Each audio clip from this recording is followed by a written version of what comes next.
Welcome back to this channel. Today we're going to be talking about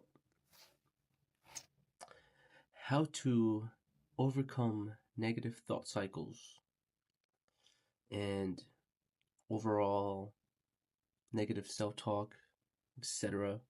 But before we get into that, take everything I say with a grain of salt. You know, go within and really try to understand everything I'm about to say and go about it with every intent to better yourself. I'm just a regular dude trying to help people out. This is just kind of how I've gone over these situations and kind of like how I would go about it um, since I have gone through these situations. And yeah, I mean, let's get into it. So, how to overcome negative thoughts and how to stop them eventually. Remember, you're going to have to put in the work. There's no pill, no distractions, no, that's just the way it is bullshit. If you don't elevate or grow out of the situation that you're in, you know, you're gonna end up in the same place, same situation, or even worse. How do you expect to move on from something if you have no work put in, or you haven't put any work to actually overcoming such thing? That being said, number one, mental clarity. Mental clarity is very important when it comes to thoughts and bad behaviors and just life in general. Pretty self explanatory. How do you get mental clarity? One thing that helps with mental clarity is meditation. And as soon as I said that, people are probably just gonna be like, what the fuck? Whatever thoughts you came to your head, that's part of the problem.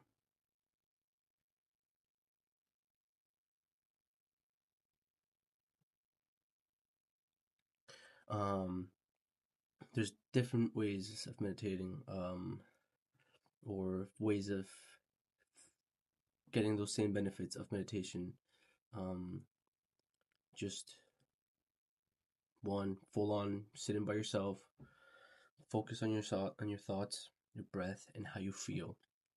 5 to 10 minutes a day, and eventually you can um, do it for longer. The more you do it, the better the benefits. And I'll be making videos on meditation in the future too. Um, so we go every day in all our lives, right? Um, taking all these experiences, whether good or bad, and we never sit with ourselves to really understand and really give our mind and our souls time to really like understand what we've gone through and who and what we really are, right? Or what we're going through. So the reason I'm saying this is because we really need self-awareness. With self-awareness comes mental clarity. You can see what affects you in a good way or a bad way, rather than just doing it and not paying attention to how it affects us, and then we just end up repeating those same mistakes.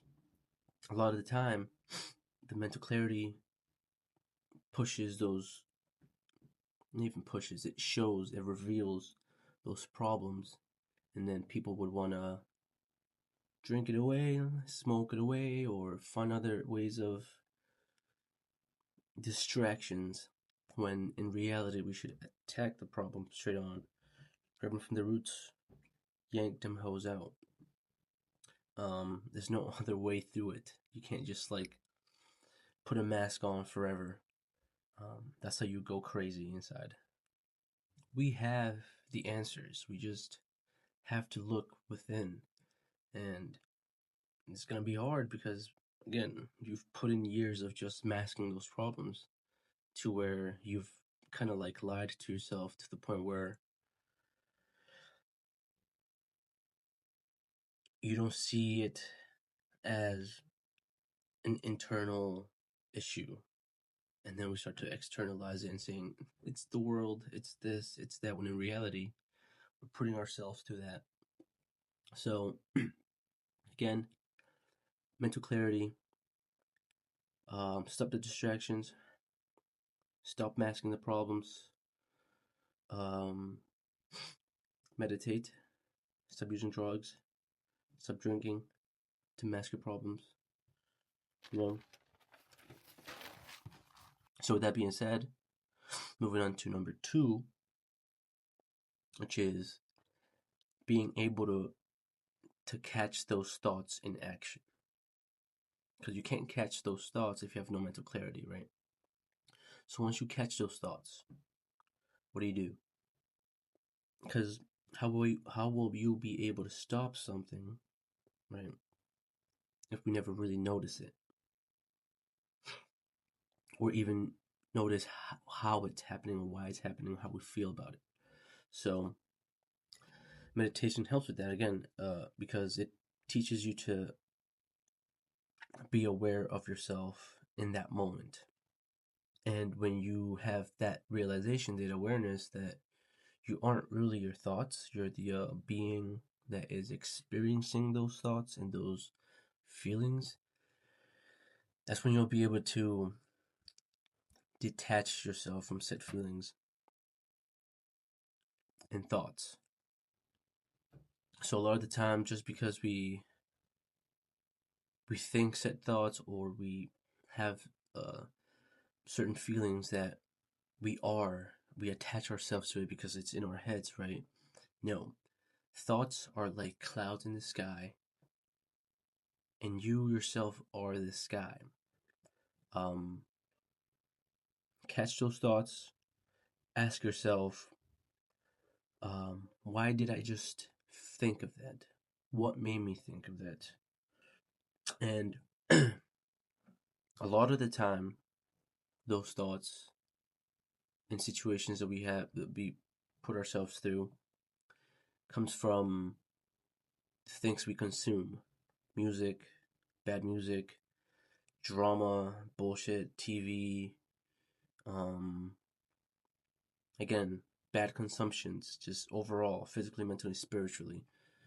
That affects who you are as a person, whether you notice it or not, whether you want it to or not.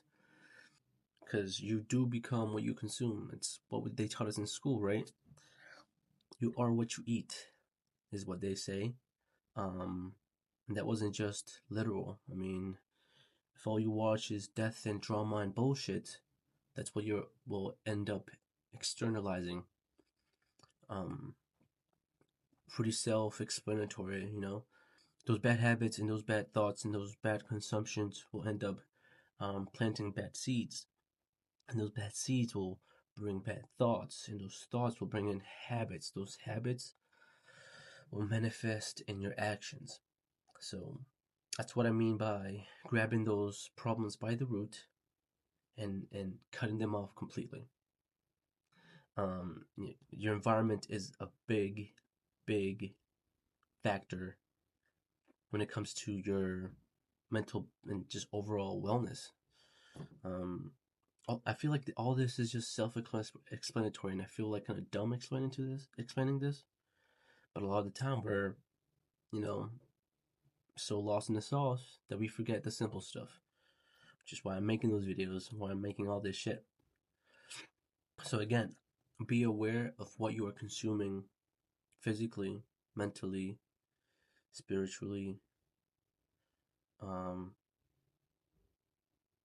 and if it's not helping you grow, cut it off. Number 3, being able to distance yourself from said thoughts. You know, these are all kind of falling into each other. So, for example, instead of you saying, I am a failure, right? Or I'm not good enough, like, why am I so lazy, blah, blah, blah. Instead of saying that, you can say, I am having the thought that I am a failure. I'm having the thought, or why am I having the thought of not being good enough or whatever else, right? That one sentence literally distances and detaches you from said thought or feelings. I am feeling this. Instead of I am feeling, I'm having the experience of feeling said thing. Detach yourself from those feelings, right? Those thoughts. Because once you do that, you are no longer the thought. You are no longer the thought. You are the person observing those thoughts. Which puts on, which puts us in step number 4. Question your thoughts. And don't overthink it, right? So, are these thoughts 100% true? Like, what evidence do you have that what evidence does it actually have besides you just thinking about it? Or would you say certain said things to someone you love? Would you say this to someone that you care about? You know, once we question these thoughts, it kind of just breaks it apart, right? It's you see it from a whole different perspective. Step number 5. Replace, don't suppress. This is one thing that helped me a lot, and it was replacing negative with optimism. So, for example, I am bad at this. Like, for example, I'm bringing up Rocket League video game. I used to say, yo, I'm trash, I'm bad, right? To a point where I got so frustrated where I was like, instead of just me being bad and telling myself that, why not just get better at it? Actually put in the work to do better. It's kind of like the gym or anything else. You're not gonna be good at anything immediately. You're gonna have to put some actual. You have to put your ego aside and humble yourself and learn. So it's like you rather just keep sucking and being bad at something and not get better. I don't. Same thing with your thoughts. Instead of just that's just the way my brain is. That's just the way it is. I'm this. I'm that. No, put everything aside and say fuck it. If I'm the one in here observing everything, why shouldn't I just put the time aside for myself and cleanse out those bad fruits, those bad seeds? Moving on. Step number 6. Ground the body. Ground yourself. Say whenever you have certain said bad thoughts, bad feelings,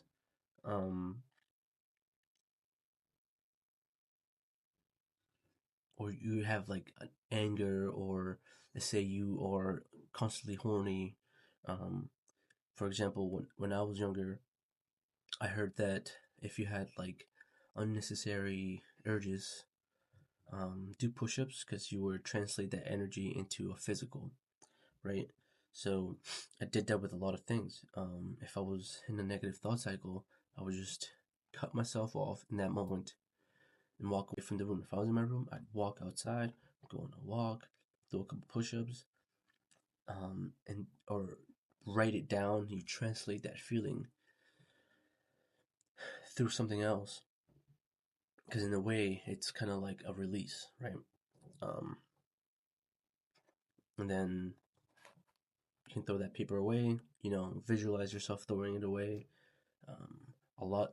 What I do with my meditations, right, is I envision all these feelings and things as like little marbles that are just in my body. And I imagine myself opening the doors and all those feelings, unnecessary feelings, falling out of me. Your mind, your mind is powerful. And if that just sounded silly, if what I just said sounded silly,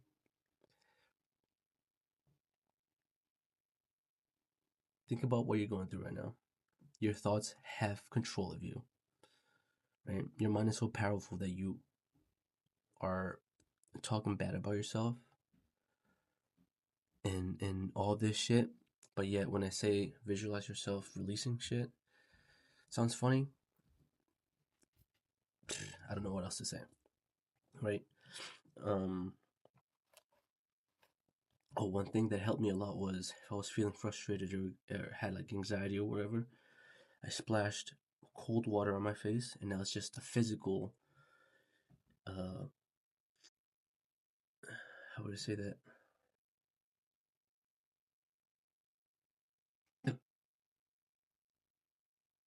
Splashing cold water was like a physical stop to that feeling. It calmed my nervous system. So what the cold water did was it calmed my face, it calmed my body. You know, with a calm body, calm mind, everything else will follow, right? I mean, that's kind of how I see it. So, take action before your thoughts do it for you. I don't know, write down what you're feeling, clean something, go on a jog, like again, do something. And if you relapse, then start again. You can't really get rid of bad habits and bad thoughts in a day or a week. It'll take consistent work, consistent scrubbing of the mind, because it's years and weeks of just neglecting, right? And the last step is live a righteous life. Be good, have a pure heart, pure intentions, pure mind, and you will reach places you didn't think were possible. I am a living representation of that. And you won't really know until you fully put yourself through that learning curve and humbling yourself. If I can do it, trust me, so can you. Like, today's society is so messed up. I truly believe it's made to destroy you. Everything is a distraction for yourself. Therefore, a distraction from God. God is literally a second thing to people, or third, or people aren't really aware of God or the God within. And when you put yourself second to your job, to your responsibilities, you're putting God second. That's just what society is now. God is nowhere to be found. It's always a second thing. And even when it comes to religion, most people are putting their problems outside of themselves, when in reality, God gave us the power to undo those things ourselves, because we are the gardeners that are seeding those thoughts and letting those said seeds be planted. If that makes sense. It's just what society has done is made us serve our ego rather than our higher self, the best version of ourselves, and our souls, and God in general. So take care of yourself and focus on yourself, and to change the world, like Michael Jackson said, if you want to change the world, you have to start with the man in the mirror, with the girl in the mirror. You gotta start with yourself. Lead by example. And yeah, I don't know. I can keep going forever. Um, a lot of times when it comes to, when I say focus on yourself, take care of yourself, sleep well, eat well, again, watch what you consume. So with that being said, um, do good, feel great, and aspire to elevate.